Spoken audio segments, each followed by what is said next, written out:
ଜୟ ଜଗନ୍ନାଥ। ଆଜି ପ୍ରେମ ବିଷୟରେ କିଛି।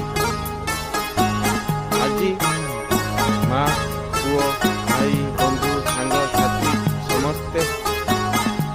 ସମସ୍ତଙ୍କୁ ଭଲ ପାଆନ୍ତି, କିନ୍ତୁ ଜୀବନରେ ପ୍ରେମିକା ଓ ପ୍ରେମ କରୁଥିବା କେବେ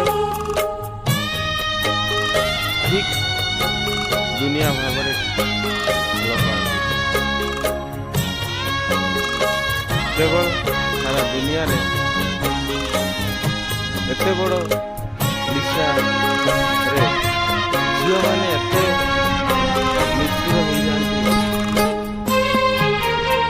ଯାହା ହୁଏ ସାରା ନିଶା ଝିଅମାନେ ଗାହେଲା ନିରାଟ ସତ୍ୟ।